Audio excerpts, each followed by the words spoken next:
Daily, weekly और monthly राशिफल के साथ साथ ज्योतिष, वास्तु, मंत्र आदि से जुड़ी वीडियोस रेगुलरली पाने के लिए चैनल को अभी सब्सक्राइब कीजिए और बेल नोटिफिकेशन पे भी क्लिक कीजिए ताकि नई वीडियो की नोटिफिकेशन आपको समय पर मिल जाए।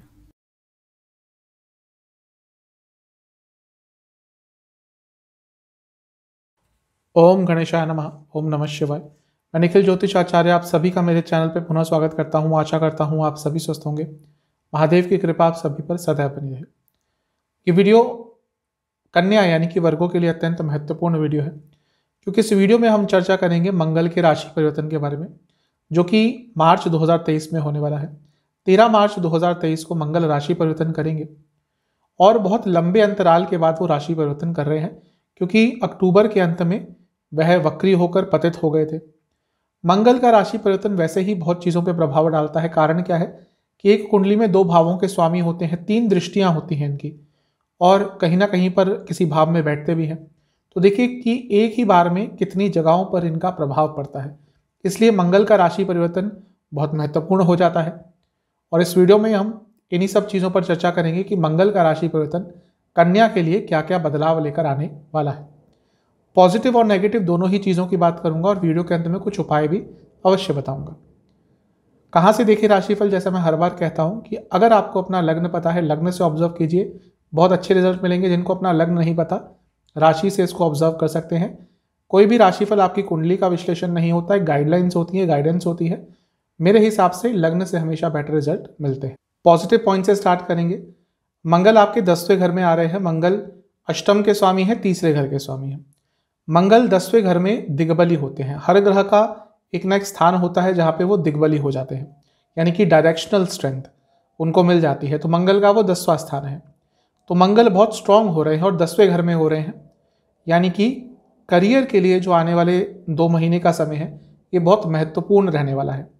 क्योंकि मंगल दिग्बली हो रहे हैं तो कार्य क्षेत्र में अथॉरिटी रहेगी, कार्य क्षेत्र में अच्छा परफॉर्मेंस रहेगा।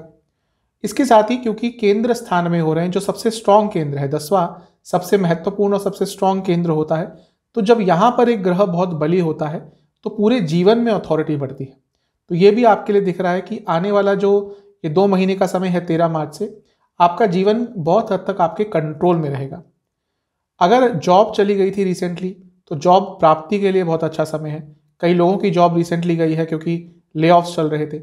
और मंगल क्योंकि मिथुन राशि में ही आकर, यानी कि जो आपके लग्न से 10वां घर है, वहां पर आकर ही वक्री हो गए थे अक्टूबर के अंत में, तो कन्या लग्न के भी कुछ जातकों की जॉब पिछले इस समय में, जहां पे ले ऑफ्स वगैरह चल रहे थे, गई होगी, क्योंकि समय ही ऐसा चल रहा था।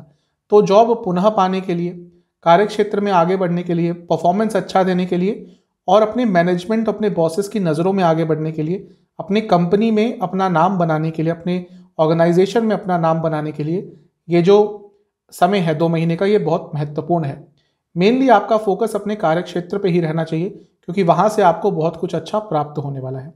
आपकी इमेज इंप्रूव होगी, आपका कॉन्फिडेंस बहुत अच्छा रहेगा और कहीं ना कहीं अपने करियर को एक नए आयाम पर लेके जाने के लिए भी ये 2 महीने बहुत अच्छे हैं। जिनकी इस समय बहुत ही अच्छी अंतर्दशा दशा चल रही होगी, उनके लिए तो ये जो 2 महीने का समय है बहुत महत्वपूर्ण और बहुत अच्छा रहने वाला है।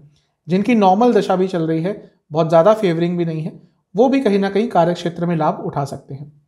मंगल अष्टम भाव के स्वामी है। अष्टम भाव हमेशा कहीं ना कहीं चेंज दिखाता है।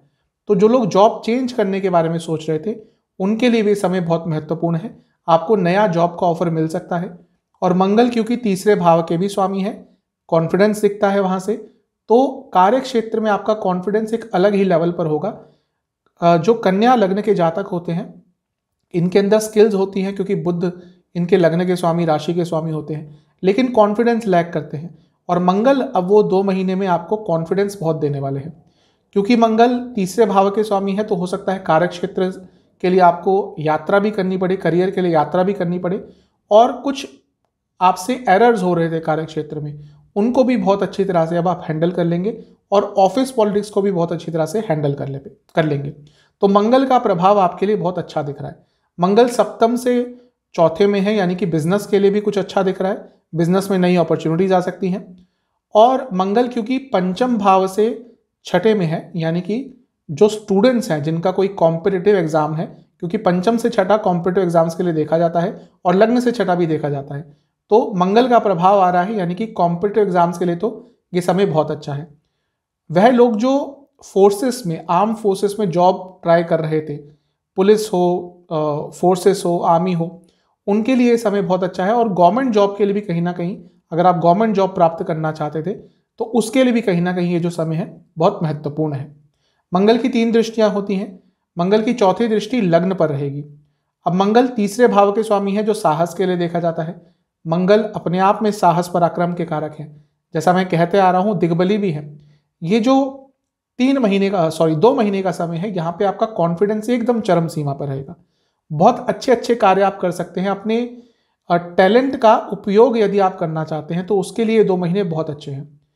मैं कई बार बता चुका हूं, जो द्विस्वभाव के लग्न होते हैं, राशियां होती हैं 3, 6, 9, 12, बहुत टैलेंट होता है लेकिन कॉन्फिडेंस लैक करते हैं। लेकिन बीच बीच में ऐसे समय आते हैं जब कॉन्फिडेंस बढ़ता है, और आपके लिए यही वो समय है जब आपका कॉन्फिडेंस बढ़ेगा, आपके अंदर पराक्रम रहेगा, साहस रहेगा, अपने आप को बहुत अच्छी तरह से प्रेजेंट कर पाएंगे। बहुत सारे चेंजेस आप इंप्लीमेंट करने की कोशिश करेंगे, क्योंकि अष्टम भाव के स्वामी भी है मंगल, और वो भी बता रहा है कहीं ना कहीं कि आपके जीवन में सफलता अवश्य लेकर आएंगे। क्योंकि मंगल तीसरे भाव के भी स्वामी है, आपको ओवरऑल भी बहुत सारी यात्राएं इस 3 महीने में करनी पड़ेगी। कोई नया स्किल अगर आप सीखना चाहते थे तो उसके लिए 3 महीने में बोल रहा हूं, 2 महीने का ही समय है। 2 महीने का ये जो समय है ये बहुत अच्छा है। कोई नई स्किल भी आप सीखना चाहते थे तो उसके लिए भी जो 2 महीने का समय है बहुत अच्छा है। मंगल की सप्तम दृष्टि चौथे भाव पर रहेगी। चौथा भाव प्रॉपर्टी का है और मंगल अपने आप में प्रॉपर्टी के कारक है। अगर आप कोई नई प्रॉपर्टी खरीदना चाहते हैं उसके लिए बहुत अच्छा समय है। आपको अपनी मनचाही प्रॉपर्टी मिलेगी। अगर आप वाहन खरीदना चाहते हैं, क्योंकि चौथा भाव वाहन का भी है और मंगल ऑटोमोबाइल, वाहन, इन सब के कारक भी हैं, तो अगर आप अपने मनचाहा कोई वाहन भी लेना चाहते थे तो उसके लिए भी समय बहुत अच्छा है। अपने घर में कंस्ट्रक्शन कराने के लिए, अपने घर में मरम्मत कराने के लिए, आपका कोई प्लॉट खाली पड़ा है, कोई जमीन खाली पड़ी है, कोई एंसेस्ट्रल प्रॉपर्टी है, गांव में कोई प्रॉपर्टी है जिसपे बहुत लंबे समय से आप चाह रहे थे कि कंस्ट्रक्शन कराई जाए, तो उन सब चीजों के लिए भी समय बहुत अच्छा है। मंगल की 8वीं दृष्टि पंचम भाव पे रहेगी। क्योंकि मंगल अष्टम के स्वामी है और पंचम भाव लक्ष्मी स्थान है, तो धन कमाने के बहुत अच्छे अच्छे आइडियाज आएंगे। क्योंकि 10वें घर से बैठकर पंचम को देख रहे हैं, यानी कि कार्य क्षेत्र में भी आपका पैसा बढ़ सकता है। और लॉजिकल थिंकिंग, क्रिएटिव थिंकिंग आपकी बहुत रहेगी। कुछ पब्लिशिंग का काम करना चाहते थे, बहुत अच्छा समय है। और कहीं ना कहीं शेयर मार्केट आदि से भी लाभ कमाने के लिए और इन सब चीज़ों को सीखने के लिए भी ये समय बहुत अच्छा है। तो ओवरऑल ये जो मंगल का राशि परिवर्तन है, मेरे हिसाब से आपके लिए ये सारे अच्छे प्रभाव देता हुआ जा रहा है। करियर के लिए बहुत अच्छा है, बिजनेस के लिए बहुत अच्छा है, स्टूडेंट्स के लिए भी बहुत अच्छा है। इन सारी चीज़ों में आपको अच्छे अच्छे प्रभाव देखने को अवश्य प्राप्त होंगे। नेगेटिव पॉइंट्स की बात करते हैं। मंगल दिग्बली जब होते हैं 10वें घर में ही होते हैं, और जब भी दिग्बली होते हैं तो लग्न पर दृष्टि डालते हैं, क्योंकि चौथी दृष्टि उनकी लग्न पर ही जाएगी। तो व्यक्ति बहुत अथॉरिटेटिव हो जाता है और बहुत डोमिनेटिंग हो जाता है।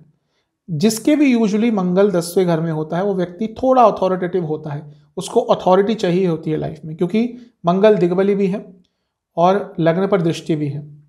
तो यही आपके साथ थोड़ा नेगेटिव भी हो सकता है। बहुत ज़्यादा डोमिनेटिंग, डिमांडिंग हो सकते हैं, और वो professional as well as personal life में भी प्रॉब्लम्स क्रिएट कर सकता है।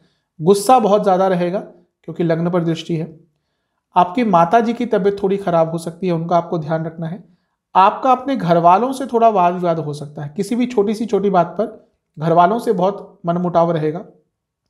और यदि आपके बच्चे हैं तो आपका उनसे भी मनमुटाव हो सकता है। लव लाइफ पे थोड़ा सा नेगेटिव इम्पैक्ट पड़ सकता है क्योंकि गुस्सा बहुत रहेगा। और इसके साथ ही अगर मैं डिजीज़ की बात करूं तो आपको हार्ट प्रॉब्लम यदि ऑलरेडी कोई है, दिक्कत बढ़ेगी, और हाई बीपी की प्रॉब्लम बहुत तंग करेगी, और पेट की प्रॉब्लम भी आपको बहुत सताया करेगी। जो लोग मैरिड हैं, इन लॉस के कारण आपको इस समय में थोड़ी बहुत प्रॉब्लम झेलने को मिल सकती है। उपाय की बात कर लेते हैं कि 13 मार्च के आसपास किसी भी मंगलवार को हनुमान मंदिर जाइएगा। हनुमान जी को एक गुलाब के फूलों की माला अर्पण करनी है। इसके साथ ही आपको बजरंग बली को हलवे का भोग लगाना है और 3 घी के दिए अर्पण करने हैं। हर घी के दिए में आपको कुछ चावल के दाने डालने हैं। फिर वहां बैठकर ओम राम दूताय नमः मंत्र का आपको 108 बार जाप करना है। जो लोग मंदिर नहीं जा सकते, घर में भी ये कर सकते हैं बजरंग बली का ध्यान करते हुए। आशा करता हूँ ये वीडियो आपके काम आएगी। चैनल पे अगर आप लोग नए हैं तो सब्सक्राइब कर लीजिए, वीडियो को लाइक कर लीजिए। मिलता हूँ अगली वीडियो में, तब तक के लिए ओम।